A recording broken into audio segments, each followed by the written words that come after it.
पपई उष्ण राहते आणि गर्भधारणेच्या सुरुवातीच्या 3 महिन्यामध्ये गर्भपात होऊ नये म्हणून काळजी घ्यायला हवी असते.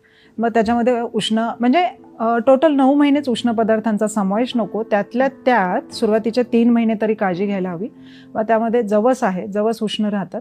त्यानंतर पपई, केळी या गोष्टींचा कटाक्षाने आहारामध्ये समावेश टाळला पाहिजे. त्यानंतर दुसरा प्रश्न मला वाटतं त्यांचा होता की बाळाचा उचलणं किंवा याविषयी पण त्यांनी विचारला होता. गर्भाशयामध्ये एम्नियोटिक नावाचं एक फ्लुइड असतं, तर त्या फ्लुइडचं प्रमाण जर कमी झालं तर मग चान्सेस असतात बाळाच्या अवतीभोवतीचं पाणी कमी होऊन गर्भपात होण्याचे चान्सेस राहतात. मग ते पाणी सर्वात महत्त्वाचं असतं आणि हे पाणी टिकवण्यासाठी किंवा एम्नियोटिक फ्लुइडचा बॅलन्स राहण्यासाठी फक्त 3 गोष्टी महत्त्वाच्या असतात. रेग्युलर नॉर्मल प्लेन पाणी काही काहींच्या गरजेनुसार असतं. एखाद्या महिलेचं वजनच जर 30 आणि 35 किलो असेल तर तिला 1 ते 2 लिटरपर्यंत तिने कटाक्षानं पाणी प्यायला हवं. काही काही महिला फक्त ग्लासमध्ये पाणी पितात आणि जर तिचं वजन जसं जसं जास्त असेल तर मग 4 ते 5 लिटरपर्यंत तिने नॉर्मल प्लेन पाणी प्यायला हवं. दुसरा स्रोत असतो तो नारळाचं पाणी.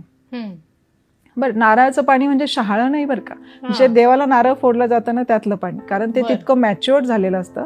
तर त्या पाण्याचा तुम्ही सकाळी आणि संध्याकाळी असं 2 ग्लास तरी पाणी प्यायला हवं जर गर्भपात पाण्यामुळे होत असेल तर.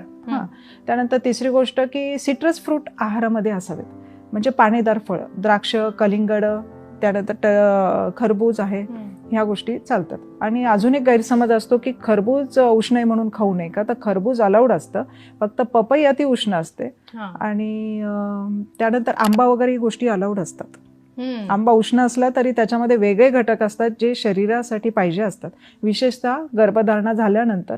तर आंबा खाल्ला तरी हरकत नसते.